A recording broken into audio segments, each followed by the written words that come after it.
दोस्तों, रैली करता हुआ हर नेता एक जैसा लगता है। माइक होता है, मंच होता है, सामने पब्लिक होती है, नेताजी आते हैं, भाषण देते हैं, तालियां बजती हैं, नेताजी के नारे लगते हैं और नेताजी चले जाते हैं। लेकिन अमूमन ऐसी तस्वीरें सोशल मीडिया में कम ही कैद हो पाती हैं जब किसी नेता की इतनी करीब की इस तरह के व्यक्तित्व की तस्वीर देखने को मिलती है। राहुल गांधी हरियाणा में इन दिनों यात्रा पर हैं। आज उनकी यात्रा का दूसरा दिन है और जब आज सुबह वो यात्रा की शुरुआत कर रहे थे तो कुछ इस तरह से बहादुरगढ़ में, जहाँ से उन्होंने यात्रा की शुरुआत की हरियाणा में, वहाँ के पकौड़े बहुत फेमस हैं। वहाँ लोग पकौड़े खाते हैं, बहुत दूर दूर से लोग आते हैं, बाकायदा पकौड़े पैक करके ले जाते हैं। तो जब यात्रा की शुरुआत कर रहे इलाके से तो वहाँ की फेमस पकौड़ा उनको ऑफ़र किया गया। तो जब ऑफ़र किया तो राहुल गांधी जब पकौड़ा ले रहे थे तो एक वीडियो सोशल मीडिया में वायरल हो गई उसकी। अब ये वीडियो अमोक नाम के एक सोशल मीडिया यूज़र ने शेयर की है। आप इसमें देखिए कि राहुल गांधी पकौड़ा उठा रहे हैं तो उनकी ठीक नीचे सुरक्षा में एक पुलिसकर्मी मौजूद है और काफ़ी सीनियर पुलिसकर्मी हैं। और राहुल गांधी की सुरक्षा में जाहिर तौर पर उनको लगाया गया है क्योंकि स्थानीय पुलिस का भी बड़ा रोल होता है। इतने बड़े नेता, इतने वीआईपी जब इलाके में आते हैं तो स्थानीय पुलिस का भी कवर होता है। इसके अलावा राहुल गांधी के पास तो अपनी सुरक्षा है ही, क्योंकि राहुल गांधी अब एलओपी हैं तो उनको सरकारी सुरक्षा मिली हुई है।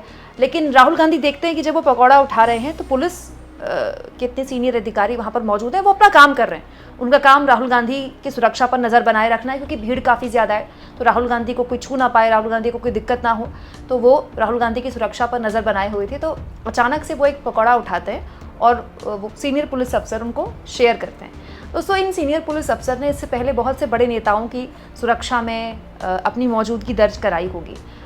इनके चेहरे की झुर्रियाँ बताती हैं कि इनका एक लंबा अनुभव रहा होगा डिपार्टमेंट में। लेकिन इनके लिए भी ये अपने आप में बड़ा यादगार पल होगा जब इतने करीब से कोई नेता आया होगा और उसने उनको अपने जहाँ से, जिस निवाले से वो खा रहे हैं, वो निवाला उनके साथ शेयर किया। तो पुलिस के जो सीनियर अधिकारी वो भी बड़े इसको लेकर जाहिर तौर पर बहुत वेलकमिंग नोट में राहुल गांधी का वो ऑफ़र स्वीकार करते हैं, लेकिन वो अपने काम में डटे रहते हैं। लेकिन ये वीडियो लोगों को काफ़ी पसंद आई कि लोगों ने कहा कि जिस राहुल गांधी की छवि को नुकसान पहुंचाने के लिए करोड़ों रुपए खर्च किए गए, वो राहुल गांधी एक्चुअली में कैसे हैं। जब भी उनसे कोई पहली बार मिलता है उसका शक दूर हो जाता है। इसके अलावा राहुल गांधी इस यात्रा के दौरान अलग अलग जगह जनसभाएं भी कर रहे हैं। आज राहुल गांधी ने अपना एक और हुनर दिखाया लोगों को, अपना एक्टिंग का हुनर। राहुल गांधी ने एक्टिंग करके कैसे बताया कि भाजपाइयों और कांग्रेसियों में क्या फ़र्क है, देखिए। सड़क पे जाता हूं, मुझे दो तरीके के लोग दिखते हैं। एक ऐसे मुस्कुराता है, खुश रहता है, चेहरे पे मुस्कान होती है, मैं कहता हूं कांग्रेसी। और एक मुझे ऐसे दिखता है, मैं कहता हूं आरएसएस। ये छुपनी बातें ये कभी कभी आ जाते हैं पार्टी में, बेस बदल के आ जाते हैं। मैं बस देखता हूं इनको, आरएसएस। अच्छा, डर के मारे हमारे भी लोग उधर भाग गए। अब बड़ा कंफ्यूजन है, वहां पे वो मुस्कुरा नहीं सकते, वहां पे उनको सीरियस बैठना पड़ता है मोदी जी के सामने। तो कंफ्यूजन हो गया बहुत। तो आप लोग कौन हो? आप लोग वो हो जो डरे नहीं। ये जो यहां पे बैठे हुए हैं, ये देखो, सारे के सारे मुस्कुरा रहे हैं। देखो, अमित शाह की स्पीच देखना, मोदी जी की स्पीच देखना, वो सब ऐसे बैठे रहते हैं कि कुछ गलती से कह ना दे, पता नहीं क्या हो जाएगा। यहां पे हमें लगता है ठीक है भैया, 2-3 बार चिल्ला भी लिए, कोई प्रॉब्लम नहीं है, संभाल लेंगे हम। तो ये पार्टी मोहब्बत की पार्टी है। इसके अलावा राहुल गांधी ने जितने भी वोटर्स हैं हरियाणा के, उनको इस बात की नसीहत दी कि वो बीजेपी की बी, सी और डी टीम से सावधान रहें, जिसको लेकर काफ़ी बात भी कही जा रही है कि अलग अलग गठबंधन, चाहे वो इनेलो और बसपा का गठबंधन हो, चाहे वो दुष्यंत चौटाला और चंद्रशेखर आज़ाद का गठबंधन हो, दरअसल ये गठबंधन कराए इसलिए गए हैं ताकि विपक्ष का वोट बटे। और राहुल गांधी इससे पहले भी कह चुके हैं कि बी, सी, डी टीम से आपको सावधान रहना है क्योंकि लड़ाई बीजेपी वर्सेस कांग्रेस के बीच है। क्योंकि कांग्रेस ये जानती है कि जब ये संदेश लोगों के बीच जाएगा उसे उतना ही फायदा होगा, और बीजेपी ये जानती है कि अगर ये संदेश लोगों के बीच गया तो उसे उतना ही नुकसान होगा क्योंकि विपक्ष का वोट बटेगा नहीं। और आखिरी बात, ये जो छोटी छोटी पार्टियां घूम रही हैं, ये बीजेपी की बी टीम, सी टीम, डी टीम, ई टीम, मतलब लाइन लगी हुई है। ये लड़ाई बीजेपी और कांग्रेस के बीच में है। ये लड़ाई संविधान बचाने और संविधान को खत्म करने के लोगों के बीच में लड़ाई।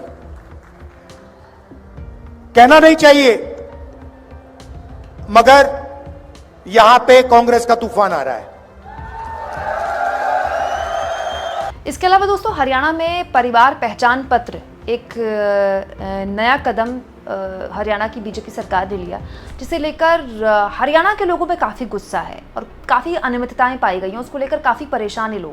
अभी कुछ दिन पहले प्रियंका गांधी और राहुल गांधी लोगों से मिले भी, और इसे लेकर भी राहुल गांधी ने रैली में ही मुद्दा उठाया।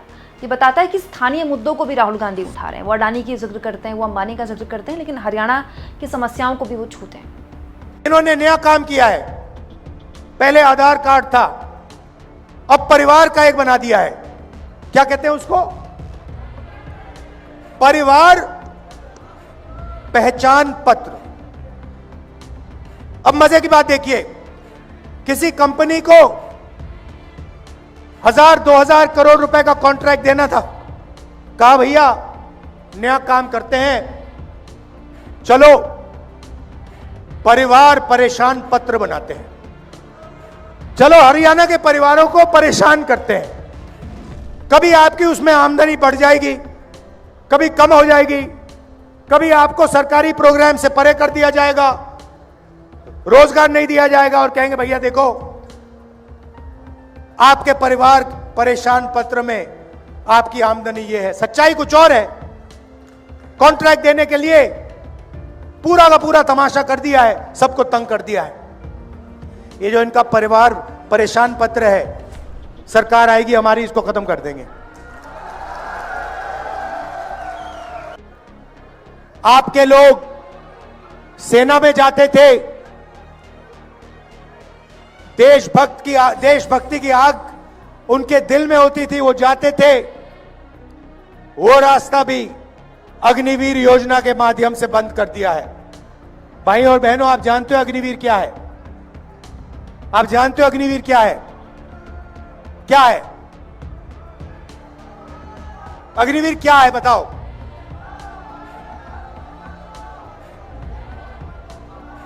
मैं आपको बताता हूं।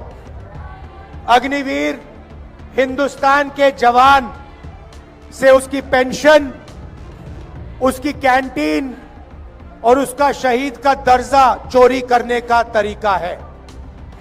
यह योजना इसीलिए बनाई गई है कि हमारे जवानों को पेंशन ना देनी पड़े, उनके परिवारों को कैंटीन ना देने पड़े, और जब वो शहीद हो तो उन्हें शहीद का दर्जा ना देना पड़े। पहले पब्लिक सेक्टर हुआ करता था, सरकारी फैक्ट्रियां हुआ करती थी, वो सारी की सारी बंद कर दी गई हैं, प्राइवेटाइज कर दी गई हैं। जहां भी आप देखो आपको अदानी, अंबानी नाम दिखाई देगा। अग्निवीर योजना की, जवानों से उनका पैसा छीना, मगर लक्ष्य अदानी डिफेंस को हिंदुस्तान का डिफेंस बजट पकड़ाने का था। आप इंटरनेट पे जाइए, गूगल सर्च कीजिए, उस पे आप लिखिए अदानी डिफेंस, मीटिंग के बाद आप करना, और आपको दिखेगा चमकता हुआ वेबसाइट। उसमें अलग अलग हथियार दिखेंगे, राइफल, पिस्टल, कारतूस, तोप, ड्रोन्स, उस वेबसाइट पे सारे के सारे दिखेंगे। मगर सच्चाई यह है कि अदानी उनमें से एक भी चीज नहीं बनाता है। वो सारे के सारे हथियार विदेशी कंपनियां बनाती हैं। ड्रोन इजराइल की कंपनी बनाती है, हथियार इजराइल की कंपनी बनाती है। नरेंद्र मोदी जी सिर्फ अदानी को डिफेंस का कॉन्ट्रैक्ट देना चाहता है, इसीलिए विदेशी कंपनियों के हथियारों के ऊपर अदानी का लेबल लगता है। एक तरफ जवानों से उनका पेंशन छीना जाता है, उनका शहीद का दर्जा छीना जाता है, उनकी ट्रेनिंग कम की जाती है, और दूसरी तरफ वही पैसा सीधा अदानी के जेब में जाता है।